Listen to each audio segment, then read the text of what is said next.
যখন জীবনের পথে আমরা ক্লান্ত হয়ে পড়ি, যখন প্রতিটি পদক্ষেপে বাধা এসে দাঁড়ায়, যখন মনে হয় আর এগোনো সম্ভব নয়, ঠিক তখনই এক শক্তি আমাদের ভিতরে জাগ্রত হয়।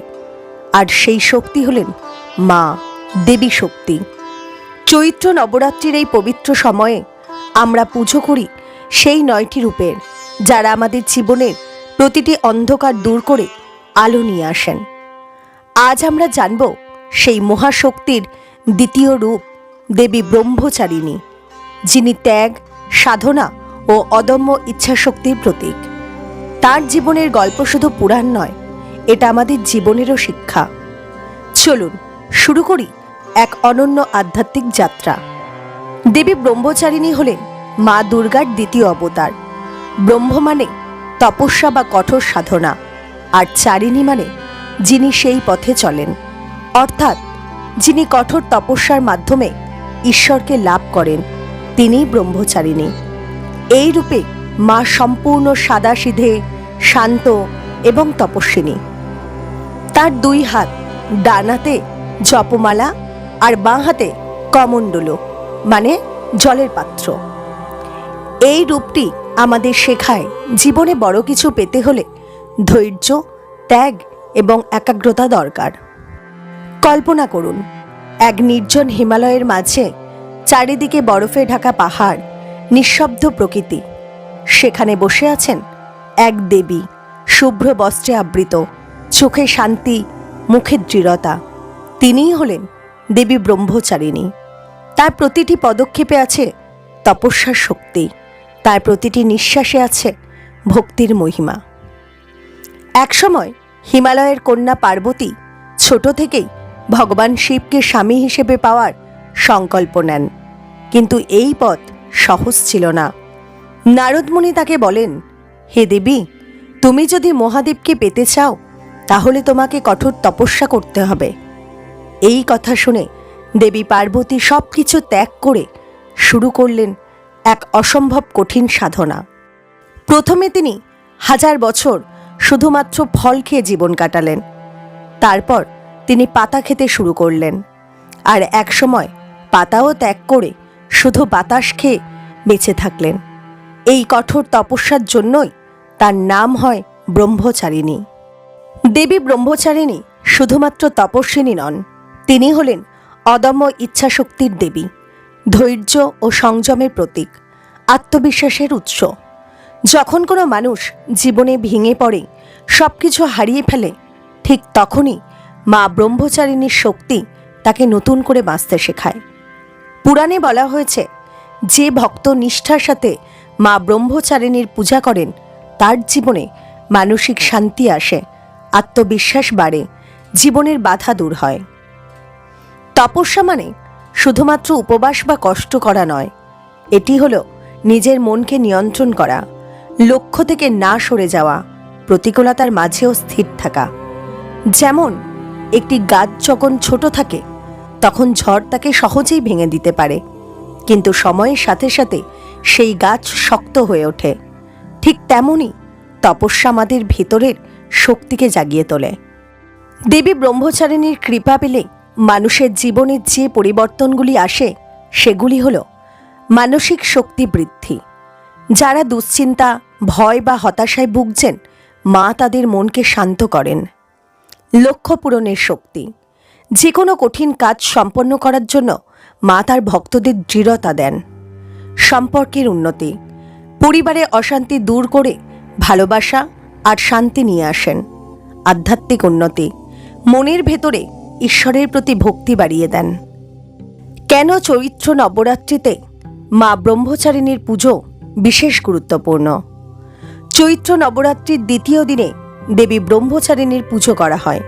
এই দিনে ভক্তরা উপবাস করেন, সাদা বস্ত্র পরেন, মাকে ফল ফুল অর্পণ করেন।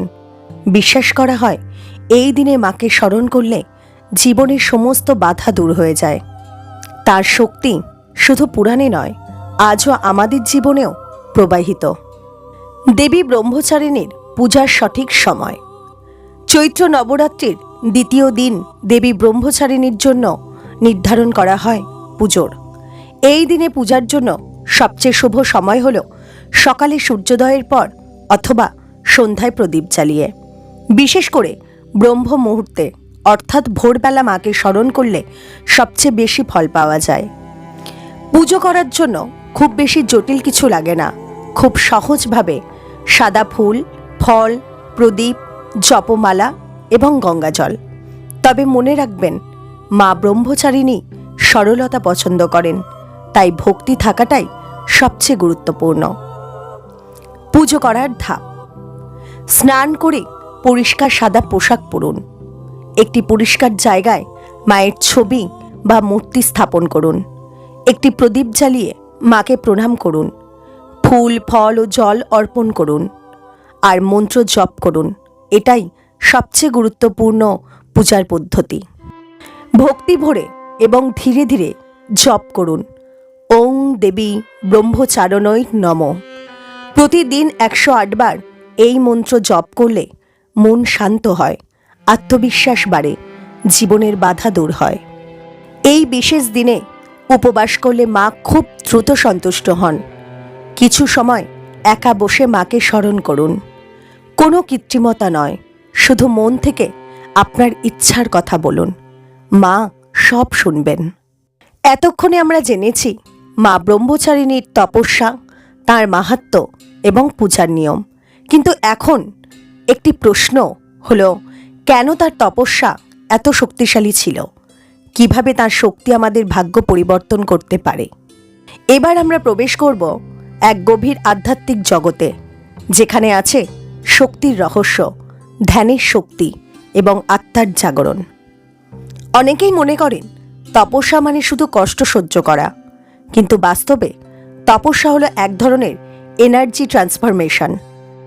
যখন একজন মানুষ নিজের ইচ্ছাকে নিয়ন্ত্রণ করে, মনকে একাগ্র করে এবং এক লক্ষ্যেই স্থির থাকে, তখন তার ভিতরে এক অসীম শক্তি জন্মায়। এই শক্তি দেবী ব্রহ্মচারিণীর মূল শক্তি। আমাদের মনই আমাদের সবচেয়ে বড় শক্তি। আপনি যা ভাবেন, আপনি যা বিশ্বাস করেন, আপনার জীবন ঠিক সেইভাবেই গড়ে ওঠে। মনকে জয় করলেই পৃথিবীকে জয় করা হয়। দেবী ব্রহ্মচারিণী হাজার হাজার বছর ধ্যান করেছেন। আজকের দিনে আমরা হয়তো এতটা পারবো না, কিন্তু প্রতিদিন 5 থেকে 10 মিনিট ধ্যান করলেও আমাদের জীবনে বড় পরিবর্তন আসতে পারে। বৈজ্ঞানিকভাবে প্রমাণিত, ধ্যান করলে স্ট্রেস কমে, মনোযোগ বাড়ে, সিদ্ধান্ত নেওয়ার ক্ষমতাও উন্নত হয়। তাই মা ব্রহ্মচারিণীর পথ শুধু ধর্ম নয়, এটি এক সায়েন্টিফিক লাইফস্টাইল। ভাগ্য পরিবর্তনের আসল রহস্য: অনেকেই মনে করেন ভাগ্য লেখা থাকে, কিন্তু মা ব্রহ্মচারিণী বলেন, তুমি নিজেই তোমার ভাগ্য তৈরি করো। কিভাবে? নিয়মিত সাধনা, নিজের ওপর বিশ্বাস, কখনো হাল না ছাড়া। এই 3টি জিনিসই একজন সাধারণ মানুষকে অসাধারণ করে তোলে। প্রিয় দর্শকবৃন্দ, আজ আমরা একসাথে এক অসাধারণ আধ্যাত্মিক যাত্রা সম্পূর্ণ করলাম। আমরা জানলাম কিভাবে দেবী পার্বতী কঠোর তপস্যার মাধ্যমে হয়ে উঠলেন দেবী ব্রহ্মচারিণী, কিভাবে তার তপস্যা তাকে দিল অসীম শক্তি, কিভাবে তার পূজা আমাদের জীবনে নিয়ে আসে শান্তি, ধৈর্য ও সাফল্য, এবং কিভাবে তার শিক্ষা আজকের আধুনিক জীবনেও সমানভাবে প্রাসঙ্গিক। এই পুরো যাত্রা আমাদের শুধু একটি পুরাণ কাহিনী শোনায়নি, এটি আমাদের জীবনকে নতুন করে ভাবতে শিখিয়েছে। জীবনে আমরা সবাই কোনো না কোনো সমস্যার মধ্যে দিয়ে যাই। কখনো আমরা ভেঙে পড়ি, আবার কখনো আমরা হার মেনে নিই। কিন্তু ঠিক তখনই আমাদের মনে রাখা উচিত দেবী ব্রহ্মচারিণীর সেই অদম্য তপস্যার কথা। তিনি আমাদের শেখান, কষ্ট যতই বড় হোক, যদি তোমার মন শক্ত থাকে, তাহলে তুমি সব কিছু জয় করতে পারো। এই কাহিনী থেকে আমরা সবচেয়ে বড় যে শিক্ষাটি পাই, সেটি হলো কখনো হাল ছাড়বে না, নিজের উপর বিশ্বাস রাখবে। ধৈর্যই হলো সাফল্যের চাবিকাঠি। মনে রাখবেন, প্রতিটি বড় সাফল্যের পিছনে থাকে এক কঠিন সংগ্রাম।